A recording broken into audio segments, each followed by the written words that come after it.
Maybe we'll let Grandma bring you over to your birthday party at Aunt Carolyn and Uncle Ray's house later. Yeah, we didn't want to repeat it the last time. Oh, don't be silly. We were going to replace that television anyway. No. Listen, everybody. Seriously, today's a special day. Let's not let McKenna ruin it.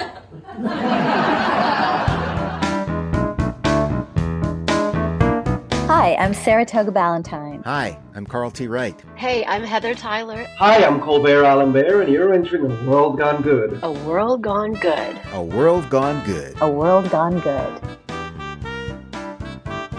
Well, hello, my name is Steve, and this is the place where we shine the light and sometimes find the light in the darkness to prove week in, week out, there is still good out there. This, my friends, is World Gone Good.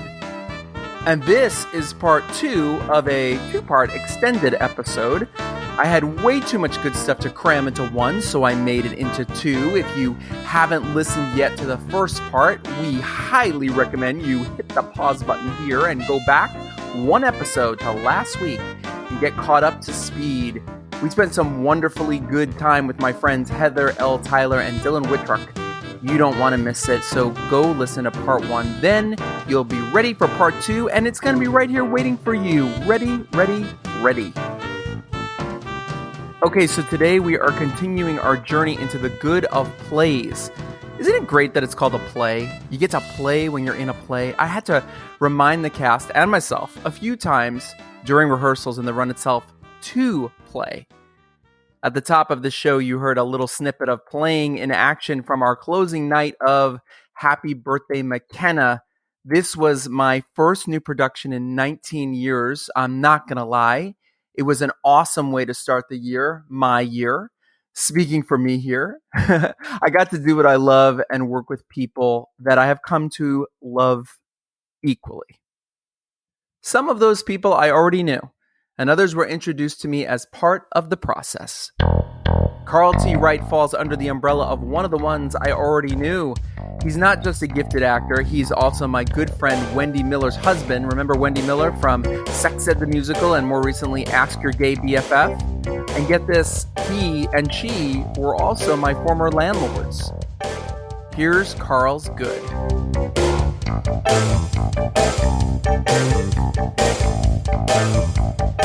Karl T. Wright, you and I have known each other. I don't know, longer than I realize. Right. Because I think you knew me before I realized I knew you. So that's always the case. You're friends with my wife.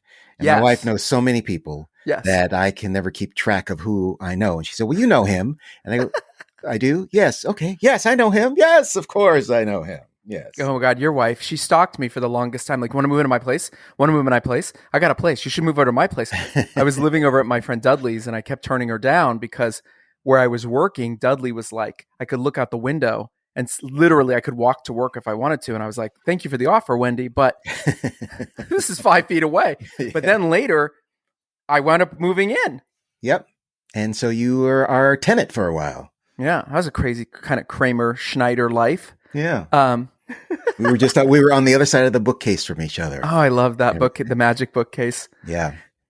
I'm going to tell you something. I don't know if I've told you this, but last year I was kind of having epiphany moments and trying to figure out, what do I want? What do I want? And I kind of had this meditation conversation with myself. I said, what do I want? I said, I want to do something where I work with my friends. I want to work with my friends and have fun.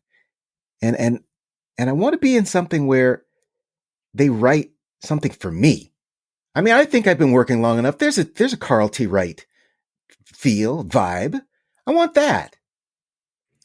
So fast forward to you call me and say you've written this piece and you want me to read for it. I said, yeah, sure. Okay.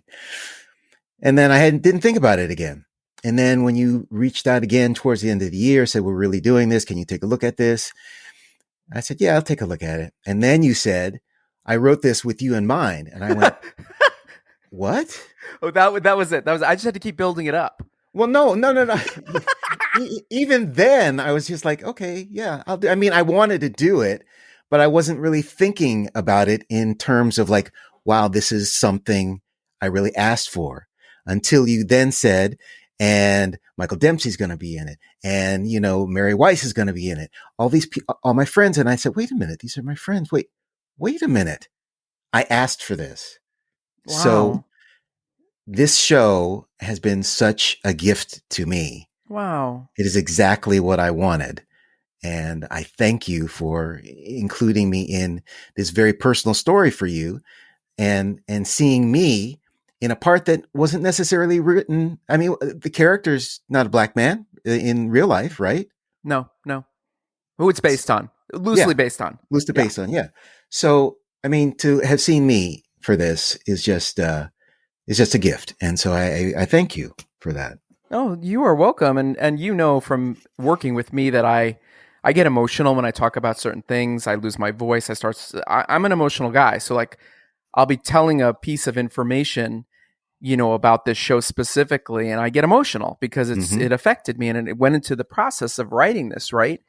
But it was interesting with you because something I wanted to talk to you about is, you know, the lockdown and COVID changed that thing we're talking about, right? It changed the getting together part. It changed the let's all put on a show part. Let's bring in an audience part. Let's all be vulnerable together in the instance of what we want to put out there. But at the same time, let's all be vulnerable with a airborne murderous virus right variant going around. What's it like to do like theater online compared to coming back and doing it live? And did you have any nerves about it in terms of getting back on a stage, trying to stay COVID free, and just being present? I think had I not made that realization about this is something I asked for, I would have been a little more nervous. I was not nervous at all. And it was because I felt like this was meant to be. And my character has the, you know, wonderful opportunity to just sit in that chair and watch everybody go at it. And it is so much fun that's how I connect. I'm really connecting. I'm really watching them and enjoying the show. And it's really a testament to you and what you created, that it is so real that we can drop in and drop out at the end of the day and come back and drop right back in and be there with each other, because that's not easy to do. And it's a testament to you. I'm here to guide you. That's it. So I give you the credit for that, because that's a lot of what you did, is really just embracing, I'm going to be in this moment, even if I don't get to say anything. Yeah. When I read the script, I said, I understand what's going on here. And I understand my job. I'm living this history that these people are talking about on stage. I've got to sit there and live it, relive it, and react to it, because as we all know, acting is reacting. But in this particular show, acting is more than just reacting. It's connecting. We really have to connect in order for this to work. And because I could just sit there and listen and listen and listen, and here's my cue, and now I say this thing, and everybody looks at me and we do our thing. But it's funny. People told me quite a bit that they said, I was watching you the whole time. Just wanted to see what you were going to do. Right. And I'm not saying anything. And I'm shocked. I'm not sitting there thinking, I wonder if people are looking at me. I'm really connecting with these people and listening. And that's what good acting is listening, and then having that listening affect you in some way. Now, I also threw another thing at you, which you commented on. I'm going to put you on the spot. Anyone listening to this, we rotated in. I had this brainiac idea of like, I love these two actors. I can't decide to give the part to. Who should I give it to? So I double cast.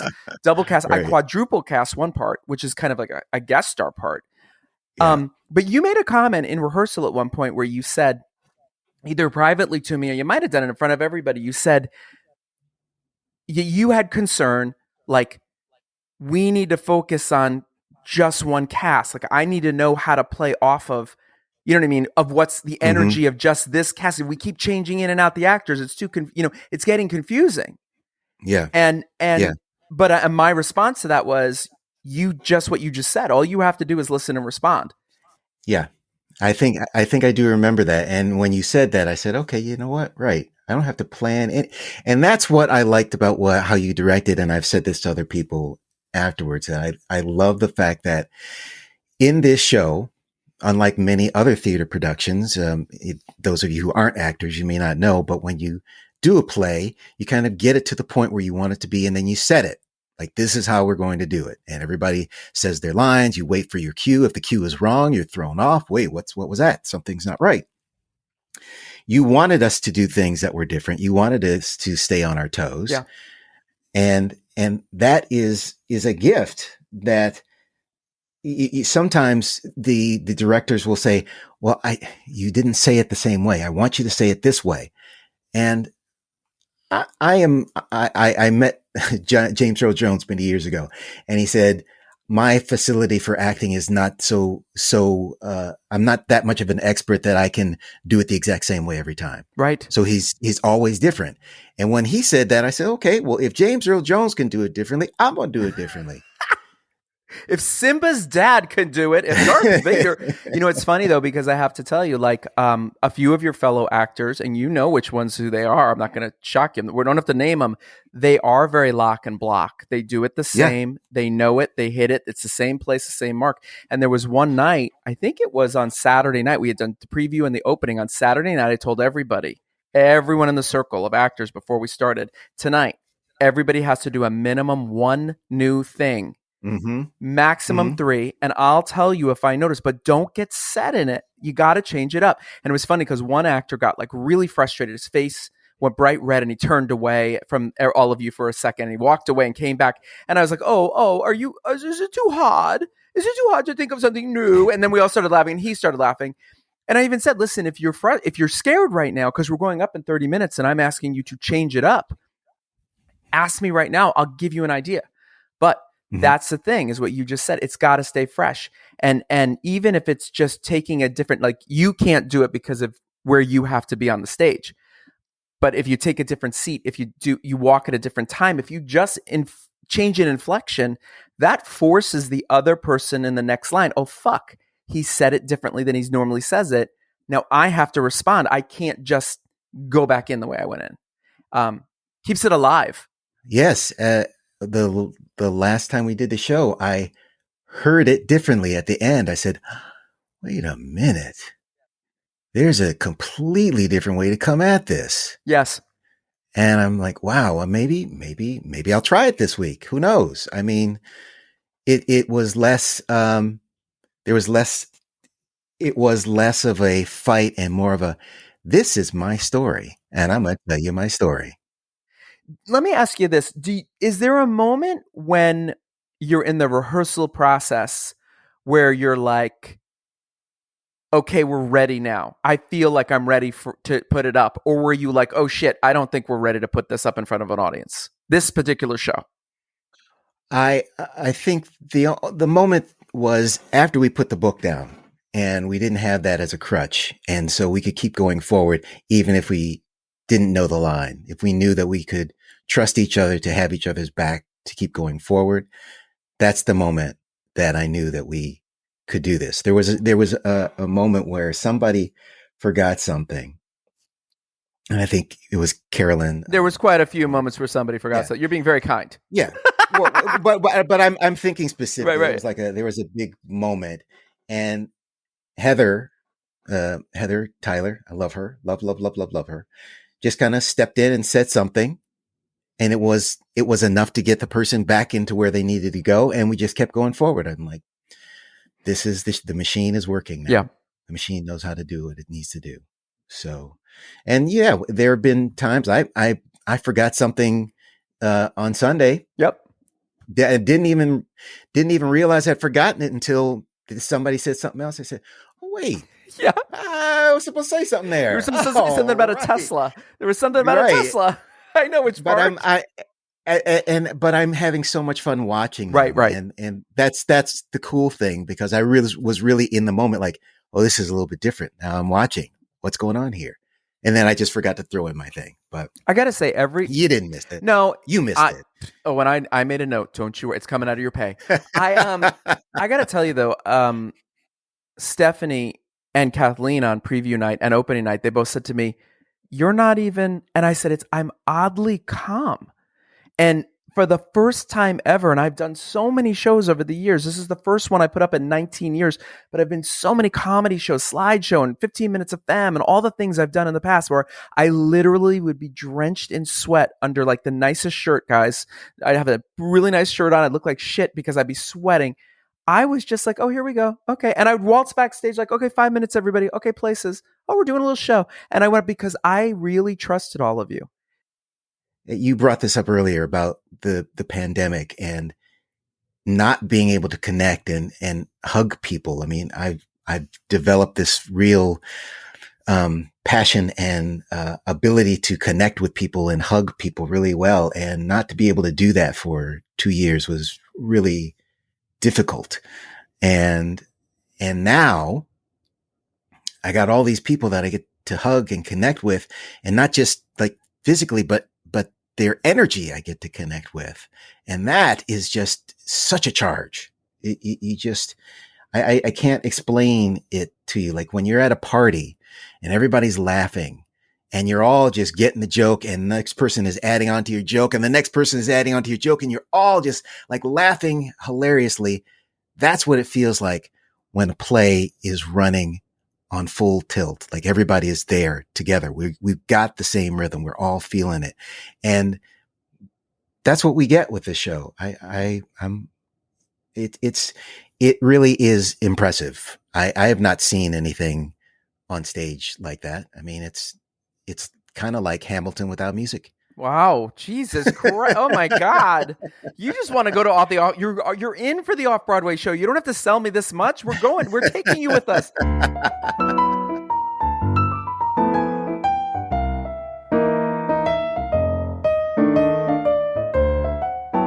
Saratoga Ballantine might be considered a showbiz kid, or perhaps even the spawn. I say that nicely. The spawn of Hollywood royalty.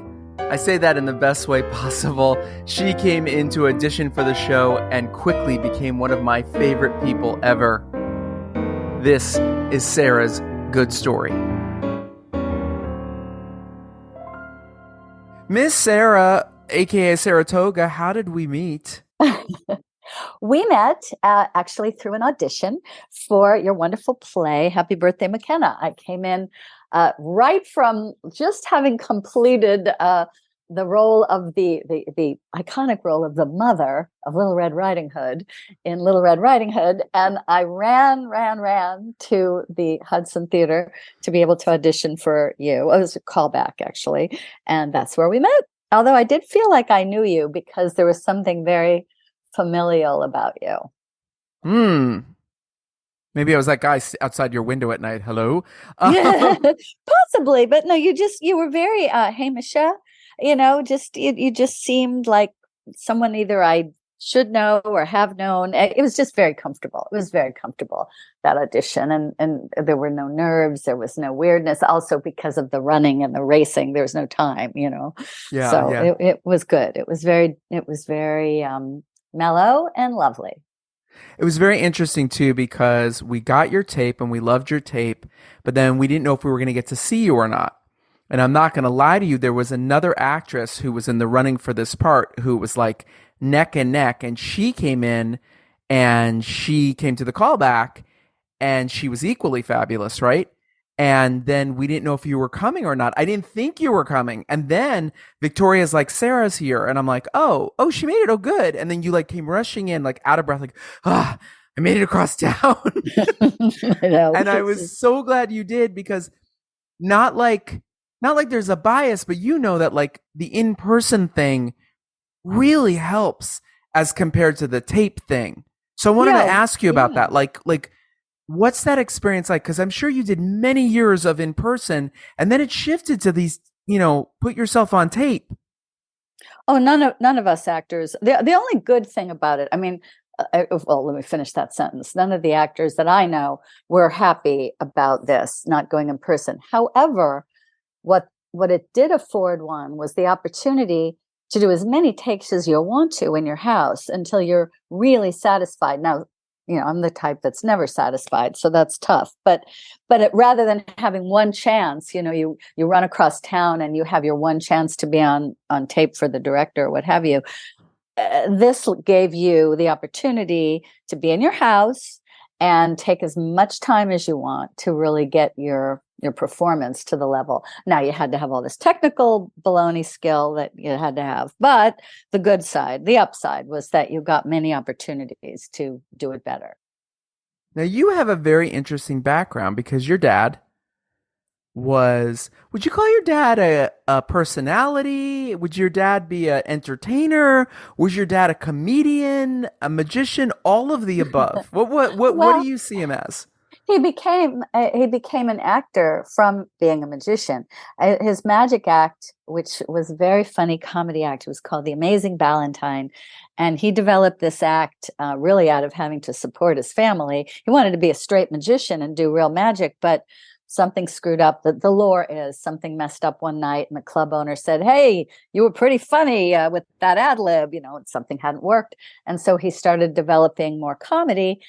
And through that act, he got acting auditions because he was such a fun personality and a unique personality and all of that. But he was a very skilled magician who got his claim to fame by doing this cocked up act where things didn't work. And even the magicians loved him because they appreciated that he really knew magic and was clever enough to do some spoofing of it. Like someone said to me once, "Well, why don't you do your dad's act? He didn't do any magic." I go, "Do you know how hard that act is? That act is all setups, and you have to be very skillful. Just like it's hard to be a bad actor if you're supposed to be playing a bad actor. It's not easy to do it. You have to know what you're doing to know how to screw it up." So he became an actor from the act and performing live for many, many years. And when he started getting auditions as an actor, and he tells, I made a documentary, Steve, and he makes some funny remarks about his early days of getting acting auditions. And he got called into Louis B. Mayer's office because he wanted to be a movie star. My dad ultimately did want that. So Louis B. Mayer, said, "I saw your act, and if ever we need a guy to throw stuff all over the stage, we'll call you." Because they got no imagination then, and maybe a little more now. I shouldn't be, I don't want to be putting down the studio heads now, but they had no imagination. They couldn't imagine what kind of parts he could play from the act that he did.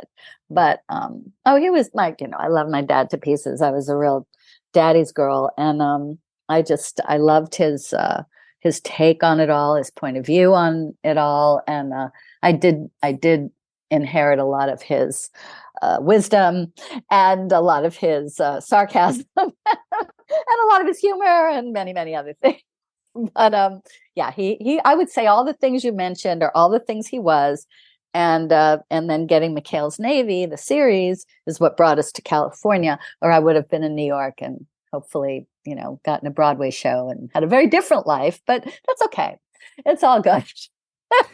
Did you want to be in showbiz from the beginning? Did you want to be a performer? Do you have siblings as well who are performers? I have a sister who's a beautiful girl, very, very successful. No interest in being a performer. She's 9 years younger. But no, my mother was also a cabaret performer. I was born in New York City. She worked for a fellow named Julius Monk at the Upstairs at the Downstairs Club for 12 years. And she was very well known in the cabaret world and that circuit. She's funny. She sang. The Upstairs at the Downstairs spawned many stars like Lily Tomlin and Madeline Kahn and many other people. If you look it up, it was a wonderful time in New York City, the time of the cabaret, the Antime Boîte, as they called it. There was the Blue Angel and the Ruban Bleu and Tammy Grimes and Noel Coward and all these people. Oh God, my mother had such incredible stories. The Kennedys would come. It was the chic place to go to have sophisticated supper club entertainment. And we really don't have anything like that now, although they try, in dribs and drabs. But it was like the mid to late 50s, early 60s was the heyday of the cabaret. When you get a script and you know you're going to have to audition, Yes. there's a difference between getting the full script and getting what we call sides, which is a couple pages. In the case of this show we just did together, I don't remember. Did you get the full script or did you just get the sides? Well, Victoria, the casting lady, who is a fabulous person and an old friend from actress days, audition days, she sent the full script with the sides. However, I neglected to read the full script. I looked at the sides and I thought, I'll never get this, but I'm going to have so much fun working on this. So I just literally did the monologue, Lucille's monologue for my audition without having read the rest of the play. Now, when I got the call back, I thought, geez, I better read the rest of the play. Because, in my mind, I thought, well, I'm too young for this, but I'll audition because I love the character so much. So that's how it went for me. Why did you think you weren't going to get it? Was it the age thing? Yeah, I thought I was too young. Yeah. And I looked at the ages of, well, you didn't even have ages really. Oh yeah, you did. You did have ages in the breakdown. I think Lucille was listed as 60s, 70s, and I'm, 60. But I just thought, I don't play that. I'm, we're all delusional. Believe me. I say to my girlfriends, I said, we're at that age where we all think we look young for our age. It's like, come on. But the times have changed and people take better care of themselves. There's better skincare. There's better lighting. We're eating better. We exercise. So, what 70 was for our mother's era is very different now, how people look if they've taken care of themselves. It's just, different. Right. And there's also, unfortunately, there's that stigma that Hollywood has put, especially on women, where it's like, oh, you're 28. We'll see you in 25 years and you can play, you can audition for Mrs. Santa Claus. Like that's basically what happens. It's like you hit this dead zone and it wasn't always that way. It seems to have shifted to that way. But in this show, it was interesting because I shifted everybody's ages kind of down and closer together. For the reasons you just said, Karl, who played Martin, he's 61. And in the script, he was supposed to have a 75th birthday. Right. Right. But I also knew, look, we did audition. Gosh, we auditioned one man who was in his 80s. He was very good, but he was clearly in his 80s. And I thinking like, oh my God, I would have to cast someone else to play opposite, closer to late 70s. But then all the kids, it wouldn't make sense. They'd have to be 10 years older themselves. Like it messed up the whole, we sort of just played with the ages on everybody. So it's interesting that you thought that way. I apologize to you because you and Karl both were so fucking good from the beginning, from the get-go, that you kind of got, it's that kind of thing like where you're the A+ student and we don't pay as much attention to you than my D's and F students. Right, right. And I felt bad at one point because I was like, oh my God, but you were so dead on there from the beginning that both you and Karl, it was a pleasure. So I felt bad that I was like, oh, I'm not giving them enough energy. And you and I, of course, we had a few one-on-ones. We had a few with Karl. We did some Zooms. Right. But I didn't want you to feel like I wasn't giving you the attention that you deserved. But for me, having to play puppet master to 10 actors with 10 different languages and 10 different insights and 10 different, you are the type of actress, you'll go anywhere, go anything, do anything. You're just game for anything. Yes. There are other people we worked with who are like, well, wait, explain it to me first. Why am I doing this? And so I wanted to ask you that is do you feel that way all the time? Are you the type of person that goes in and comes in with ideas and also you want me to, hang from the ceiling? Sure, I'll hang from the ceiling. Do you just sort of throw it out there? I do. I think that's one of my good qualities. I do it in relationships too, Steve, where it might not be the best quality. But when it comes to work, well, once I've been accepted, you know what I mean? It's the audition process where you're wondering and hoping and this and that. But once you're in, you feel a freedom to at least try. And it was weird actually to me in the beginning. And I thought, am I just so off that he doesn't know how to approach me about anything. And then when it turned and it started to feel like, oh, we're in the ballpark, we're doing this right. The first time I did the monologue and you said to me, you're going to move all over, you're going to talk to everybody. And I thought, how the hell am I going to do that? But then it became the most natural, the most right thing to do. Yeah, no, I had to walk a tightrope once in a show. They asked me if I would learn. I said, sure. I didn't have to go too high, but still you could kill yourself, even if it's 5 feet off the ground, but I do, I will try. If I'm accepted, I give it my all. Absolutely.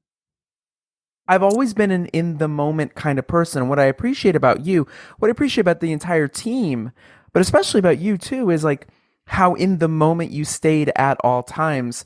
And yet you found you can tell everybody. I mean, how many times did I say, okay, acting 101, what did I keep saying? Listen and respond. Thank you. Yeah. And what do you want and how far are you willing to go get it? That's the simplicity of acting. Right. And so it always just amazed me. Is like we had a few of those what I call clunky nights, and we had one just this past Friday that was just sort of like that pull, push. Am I talking? Are you talking? Is the audience laughing? But then I reminded all of you, hey, let them laugh and ride the wave. And then Saturday night, I will say it, Saturday night was the best show you all ever had. Sunday was equally good, but not like Saturday night. Saturday night was just the perfect everything was so balanced, and people really listened. I heard things that I hadn't really heard before. It was beautiful. It was just a beautiful thing. Do you get so into it that you don't even realize some of the things you're doing? Yeah, absolutely. Absolutely. You just you kind of shoot yourself in the foot sometimes because you're really involved. I mean, I think it's a great thing. It's not craft or technique, but it is human and great when it happens. I'm always so in awe of actors who do television, film, smaller web projects like I've done, because it's like so much of it is like, okay, it's it's like you look at their script and like there's all these different color tabs or the pages are folded over a certain way and they know all their lines, but they're like, wait, what day am I on? Wait, does she have the right costume on? Right. Did she lose the baby yet? Like, has the guy been did she murder the person yet? Like, and you have to figure out all that. So that to me is the great thing about theater. The other great thing about theater to me is the one-on-one live, turn your fucking phones off.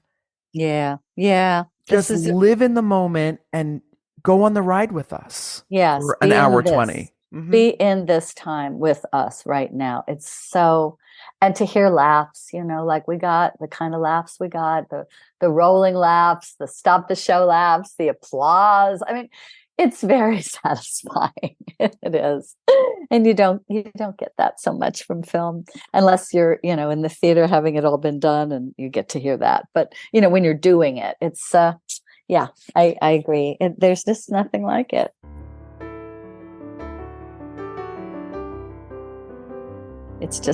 It's almost like our church or something.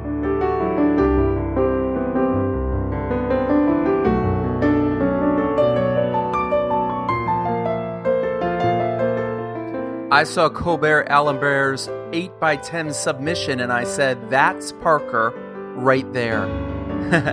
And he more than just looked the part. He embraced it. Colbert Albert, how did we meet? We met at an audition for the lovely play Happy Birthday McKenna, and the rest was history. How did you hear about the show? I actually heard about it through a breakdown that I saw on Actors Access, and a friend of mine or someone that I know in the industry who's called me in for other auditions, Victoria Hoffman, who was the casting director for this play, she called me in. And when I went in, to my surprise, I read for not one, but 2 roles. I read for the role of Parker and for the role of Ed. Ready. Did you have all the sides? I mean, did you have all the sides to both parts, and did you have the full script, or what did you have when you came in? When I came in, I only had the sides for Parker. That's the one that I had prepared for. That's the one that I could have sworn that I was going to get, to audition for, which I did. But then, to my surprise, when I showed up, she told me, "Oh, the director not only wants you to read for Parker, he also wants you to read for Ed. Did you get the sides?" And I said, no, and it probably went to my junk mail, which, of course, sure enough, it did. And then she said, "Don't worry, take your time. We'll give you some time. We'll bring you in for Parker, and then, step aside or step outside, and then, just go over the sides for Ed. And whenever you're ready, then we'll bring you back in." And that's what I did. Life of an actor. Sometimes they, God gives you lemons, you make lemonade. Do you panic in situations like that at all when you're just like, oh shit, there's a change up? No, not at all. I'm used to it. I think that it comes with the territory. For me, it's actually a nice challenge because I get to do something that I definitely would have less. I try my best not to have any preconceived notions, no matter how long I have to prepare for a role for an audition. But when it's just thrown at you like that, you literally have very little time to have any preconceived notions whatsoever. So having said that, for me, it's a very good, interesting challenge, to step up to the plate, rise to the occasion, and just give it my best shot. And I'm thrilled to do something like that. I thrive on that. So yes, I was not nervous at all. When we were working together early on, you made a very, what word do I want to use? You made a very specific request to me, which is you didn't want to be a stereotype. Correct. And why did that come up for you? Was it something that you've experienced before, or is it like something you just don't want to be in your life, or is it something you saw in the words? Like why did that come up for you? Sometimes, not always, but sometimes you can find yourself pigeonholed into a caricature more than anything. And I, as an actor, have always wanted to not only push myself to the limit, but also to really portray characters that are three-dimensional, that have layers, that have depth. Not necessarily that it has to be a cathartic experience, a woe is me or anything like that, but something that's more, I would say, fulfilling in that aspect, and that is closer to real life. And of course, for me, on a personal note, as an openly gay actor, it's something that I always try to deviate from because, as you just mentioned in your question, it is something that I've come across sometimes where they just want to put in a filler, basically, a token character. And not just for, having to do with characters about their sexuality, but it could be actors about, having to do with your ethnicity or with gender or with certain demographics or whatnot, nationality or whatever. So that is always something that I've always had in the back of my, at the forefront of my artistic pursuit when it comes to portraying characters that I find not just fascinating to see as an audience member, but also even more fascinating for me to portray and to work with and to really delve into as an actor, as a performer. It's interesting because it's right there at the beginning when Parker enters, within a page and a half of him being on stage. His brother-in-law makes a comment that he's apparently made a million times where he doesn't know Parker's ethnicity, or he's perhaps been told it, but he hasn't listened. Right. Did you relate to that? Did you find comedy in that? Were you like offended by it when you read it? Oh, totally. No, when I read it, I was like, thank you, Steve, because this was definitely something that definitely, struck a chord with me in a good way, because it's something that I can totally relate to, because of my particular looks and the way I sound and how I come across and everything. I'm not one of those actors who's usually what's called a bookend that you would automatically look at and you're like, this person is like total, cop or, ex-convict or this or that, And on top of that, me as a person, it's one of those things where constantly, but especially in the casting world, in entertainment, people look at me and they're like, oh, like, where is he from? We can't quite place him. Which, in a way, in the beginning, you would think that it's flattering because it's like, oh, it's so ambiguous and it's so nice. But at the same time, it seems to me that it's like the first thing that comes to mind is trying to define me or trying to pretty much have a placement for me, which sometimes it's nice, but sometimes it's like, I'm just a human being, Right. So it's like, and we all, especially in this day and age, when you have so many different cultures and ethnicities and races mixing and whatnot. We all come in all different types of, shapes and forms and varieties, to the point where it's one of those things where I feel that we just need to embrace. And it shouldn't be one of those things where, unless you can quite pinpoint where this person is from or where you think this person is from, that it's going to make it perhaps easier for you to relate, for lack of better words. And so when I read that about Parker, I was like, yep, I've been there, done that, and I can definitely identify with it and relate to it. Here's a general question that we sometimes ask, I've asked of everybody so far, is what is good about theater? Oh, what is good about theater? So many amazing things about theater, so many fascinating qualities about it. But I would say the one good thing about theater is that you really get a chance to connect with people. And for me, now more than ever, I mean, we've been through a pandemic, and it's been, 3 years since the whole outbreak of, COVID-19 and whatnot. But it was just one of those things where now more than ever, where we're still kind of sort of trying to get acclimated to a post-COVID world, having that sense of connection, having that sense of unity with an audience, and having that sense of a symbiotic relationship with them, it really was a very thrilling experience. It was a very humbling and fulfilling experience, to say the least. And just to be able to have an audience that can react, and that laughs, at your jokes, whatever you make an attempt at it, just telling the truth, or that can really be touched by, something that is touching and very meaningful to the characters. It makes theater that much more meaningful. And so for me, it's definitely one of those platforms that I absolutely thoroughly enjoy. We wrap up our shows with 2 questions, and Heather L. Tyler joins Karl, Sarah, and Colbert to answer them. First up, who inspires you? Who inspires me? My son inspires me. He's 5, but even when he was younger, he has this innate curiosity that is just infectious to watch. And he's joyous, and he's learning and processing in real time. And he's inspiring because he reminds me that I can do all those things too, and that I instinctively did those things and have come to where I am, so I can do those things again, and they will help me in life and in my career. My child, my child, my child.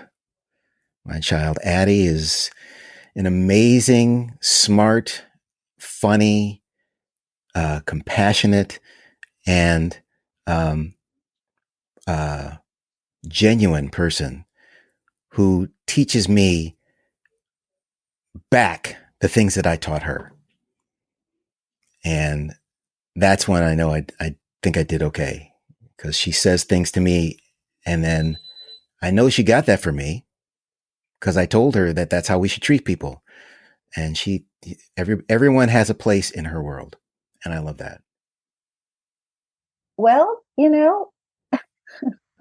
I guess I'd have to say my parents. My mother was very funny, very talented singer, comedian. And people have said at the play that I reminded them of my mother, who knew her and who knew her work. And I guess that's still an inspiration. And in terms of like performers, it's really been the same since I was a little girl. I loved Marilyn Monroe and Edie Adams. And I loved, that kind of tongue-in-cheek, sexy, funny, Judy Holliday. I live on Turner Classic Movies, Steve. That's really in my spare time. That's all I do is watch them. It's like my Auntie Mame is all these people who've taken me on this journey. And I'm inspired by them, and I'm inspired just by wanting to do good work and make people laugh. I really do like to make people laugh. I would say my mother. She definitely is a great source of inspiration for me, which is funny because when I hear that question, who inspires me, which is to me similar to the question that sometimes I get as far as who's your role model, and I can't really think of one particular individual. There are a lot of actors that I look up to for various different reasons, and I learn from everyone, and not just the remarkable celebrities and the ones that have left a staple in the community, whether it be in Hollywood or Broadway or whatever, but also from my fellow peers, even from actors that I worked on in this very same production, Happy Birthday McKenna, that I learned so much from. So I would say that I personally don't happen to have a particular specific role model per se, but the closest, at least in the artistic professional world, but the closest person who could come to that, I would say, would be my mother, because she's always given me her constant, unwavering support, and she's always been someone who has led by example, a hardworking woman, a mother who just did her best and provided for her family, someone who definitely lives by the example of doing unto others as you would like done, to yourself. So for that and many other reasons, I would definitely say that she's someone who inspires me a lot. She's my source of inspiration, indeed. I love her. And the final question is a question that is not even a question. It's a statement to finish. It can go back to anything we talked about or anything you want to say. It's really simple. Tell me something good. Oh, tell me something good. I know I always say, I can't afford it. Don't sing too much.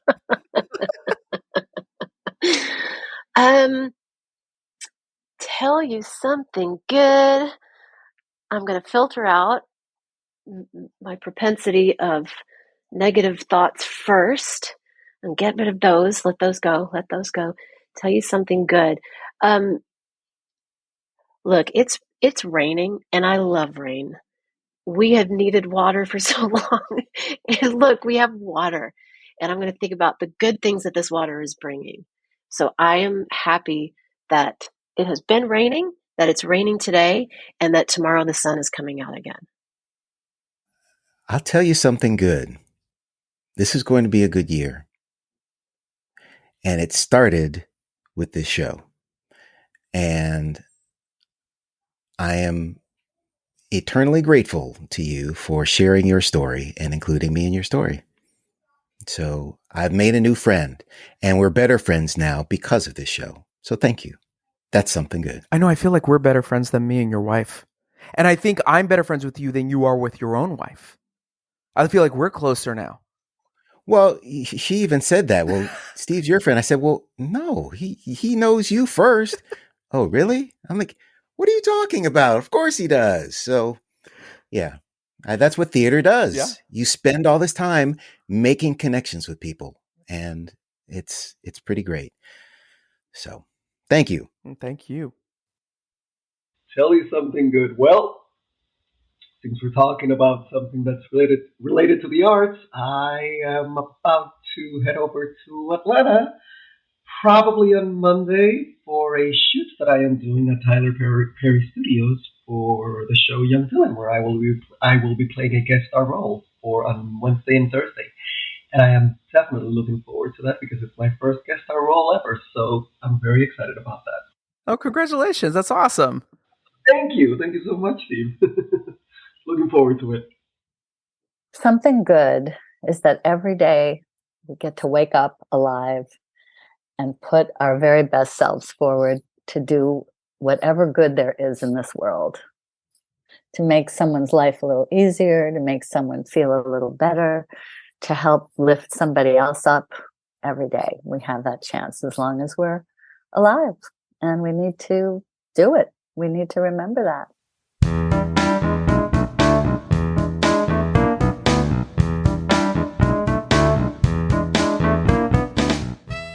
Thank you, Heather, Dylan, Colbert, Karl, and Sarah for sharing your good. And you know what? Thank you to the entire team from Happy Birthday McKenna and all the audience that came out to see it. You really, really, really made me proud. And all I can think now is I want birthday cake. Next time on World Gone Good. I've been, like I said, born into a rescue household. I was always volunteering with doggies. when I was an adult, I started working in shelters in New York City. So I was just always involved in rescue. No matter what else I do, and I've done some crazy things. Like I've had other full careers. But no matter what I do, the dogs always find me. My friend Amy and I were walking to brunch in Larchmont when we stumbled across a pet adoption. And you don't want me anywhere near a pet adoption. I'll take too many home. And that's where I met the incredibly good Ricky Tice from Samson's Sanctuary. We're talking the good of fostering and rescuing dogs, one of my favorite topics. Indeed, I can't wait for you to hear it. Until then, be good.